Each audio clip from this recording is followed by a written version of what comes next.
m'entendez, hein? Quand je suis arrivée à Genève pour faire mon doctorat dans les années 1990, la section de mathématiques se trouvait à la rue du Lièvre, aux Acacias. Je pense que beaucoup d'entre vous connaissez cet endroit. Ce bâtiment est détruit maintenant depuis 2 ans, depuis 1 an. Et la section occupait 2 étages, ou plutôt 1 étage et demi, 2e et 6e de ce bâtiment. Et alors, dans le couloir du 2e étage, entre la machine à café, la bibliothèque et la photocopieuse, encore à l'époque, c'était très facile de vite rencontrer tout le monde. Donc moi, en 1 semaine, j'ai connu plus ou moins tout le monde à la section. Et je dois dire que tous les professeurs de la section de mathématiques, sans exception, m'impressionnaient beaucoup, chacun dans son genre. Et il y avait un qui m'impressionnait plus que les autres, c'était Michel Carver. C'était un grand homme, très imposant et assez intimidant, mais assez vite on sentait que si jamais on avait une chance de discuter avec lui, ce serait sans doute très intéressant. Et c'était effectivement le cas. Les occasions se sont présentées par la suite de le faire dans un cadre moins formel.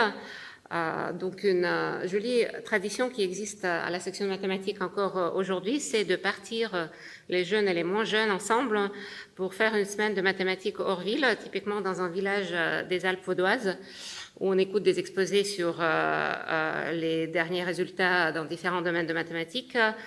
On fait des skis, on mange une raclette et on a des discussions mathématiques tard le soir. Et en fait, cette tradition a été introduite par Georges de Rame et André Flieger aux années 60, avec la participation de Jean-Claude Haussmann, un jeune doctorant à l'époque, et aussi Claude Weber, dans le cadre de ce qu'on appelait 3e cycle roman de mathématiques. C'est une sorte d'école doctorale en langage moderne.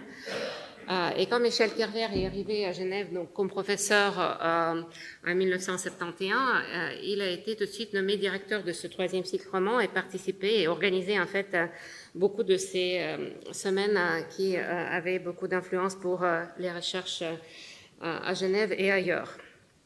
Alors Michel Carver a grandi en France et est parti ensuite à Zurich pour faire ses études de mathématiques et une thèse sous la direction de 2 topologues, donc Heinz Hopf, un grand topologue allemand du XXe siècle, et un des élèves de Hopf, Benno Ekman, à l'époque de Carver, déjà un jeune professeur à l'ETHZ. Le premier article scientifique publié par Michel Carver,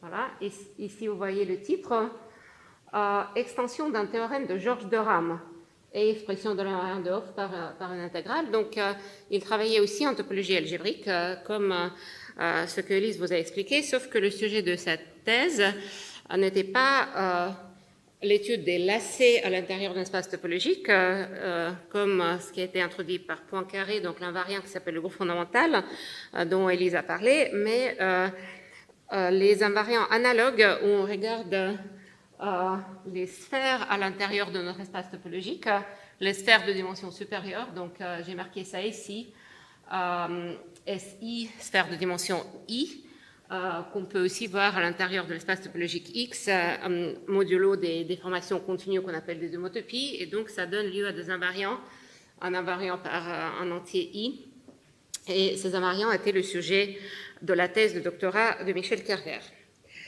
Au moment où il a terminé sa thèse, donc les années 50, c'était, comme Jean-Claude a expliqué, l'âge d'or de la topologie, en particulier ce qu'on appelle la topologie différentielle, donc l'étude des variétés. Et Michel Carver s'est lancé dedans. Donc pour expliquer un peu de quoi il s'agit, je reviens à la notion de variété qui a été abordée donc, dans l'exposé d'Élise. Ici, vous avez une image. En français, quand on parle de variété, on parle d'atlas. Peut-être pour les plus jeunes, ça ne parle pas, mais moi, je me souviens encore de l'époque où, si on allait quelque part, on regardait un atlas géographique. C'était une collection de cartes, une carte par région. Et les cartes des différentes régions, des fois, elles se chevauchaient, donc les régions pouvaient s'intersecter. Donc, c'est exactement ce qui se passe dans une variété. On choisit le voisinage d'un point. Donc ici, il y a 2 points et 2 voisinages, vert et violet. Et donc, être une variété, ça veut dire qu'on peut en fait voir ce voisinage comme un voisinage dans un espace euclidien. Donc ici, le plan deux-dimensionnel. Ça veut dire qu'on a une application qu'on appelle une carte, une application de notre voisinage vers un voisinage du plan euclidien.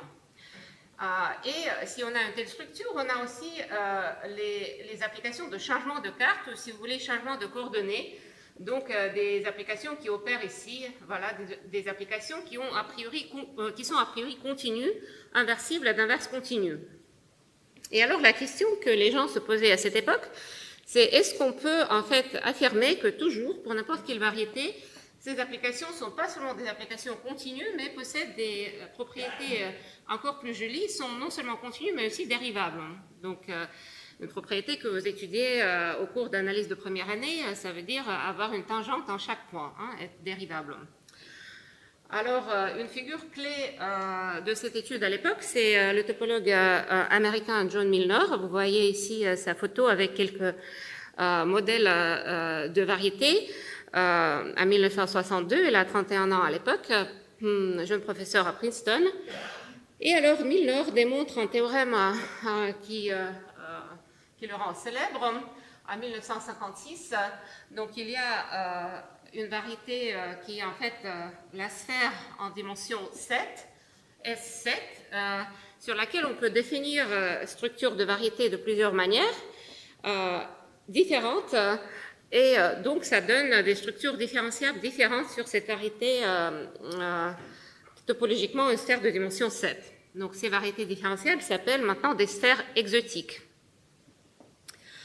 En 1958, Kerver et Milnor se rencontrent au Congrès international des mathématiciens à Édimbourg, et Milnor propose à Kerver, connaissant ses travaux, de commencer une collaboration. Alors, comment se passait une collaboration mathématique à l'époque? Ils s'écrivent des lettres. Milnor est à Genève, à l'Institut Battelle, Kerver est à Genève, Milnor est à Princeton, alors ils correspondent. Après, en 1959, ça devient plus facile parce que Kerver, en fait, prend un poste à l'Université de New York, donc ils se rapprochent. Et le résultat de leur travail, c'est la classification complète de ces sphères exotiques en dimension 7. Ils montrent qu'il y en a 28 et c'est un travail publié en 1963. Entre-temps, ayant appris ces techniques développées par Milnor, en particulier, Kerver démontre en 1960 un résultat surprenant qui reste un de ses résultats les mieux connus.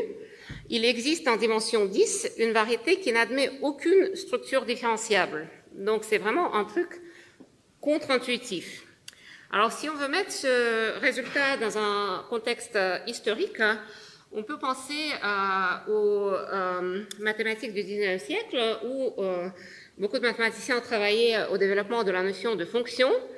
Et en deuxième moitié, il y avait plusieurs chercheurs qui ont trouvé plus ou moins en même temps des exemples de fonctions qui sont continues, mais nulle part dérivables. Donc, en aucun point ne peut-on trouver une tangente, une dérivée de cette fonction. Voilà, ici vous voyez un tel graphe.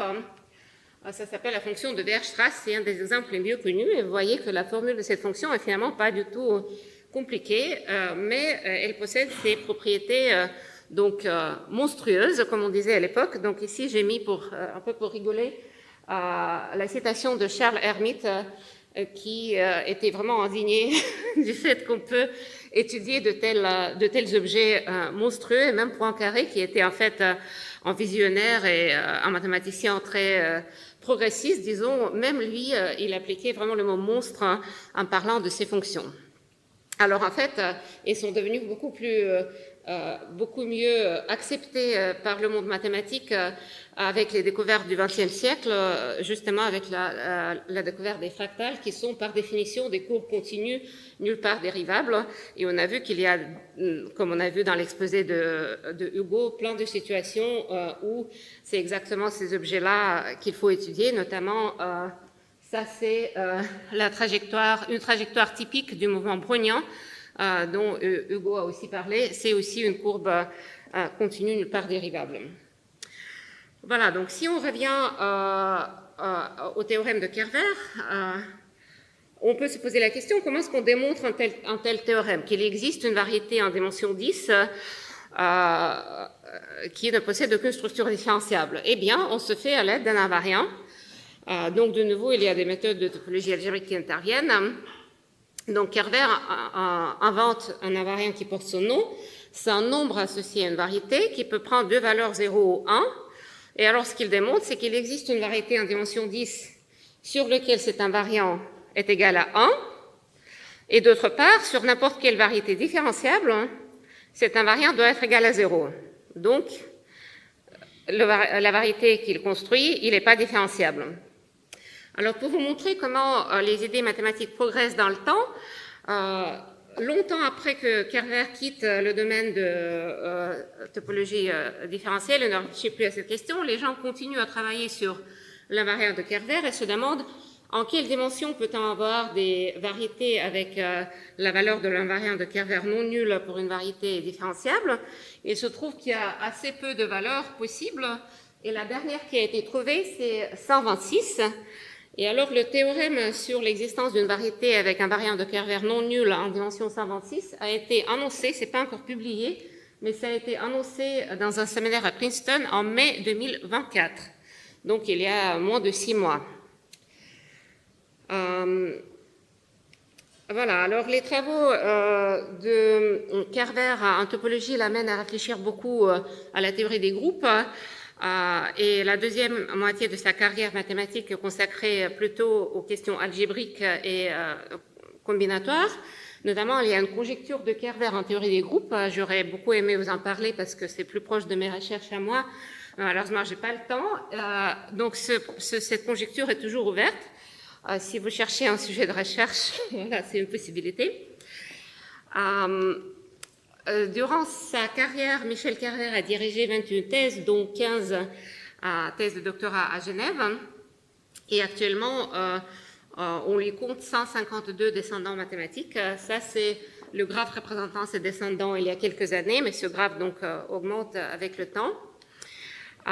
Et ici, un peu sur la continuité des idées. Donc, la photo de la dernière thèse de doctorat qui a été soutenue sous la direction de Kerver, l'année de sa retraite en 1997.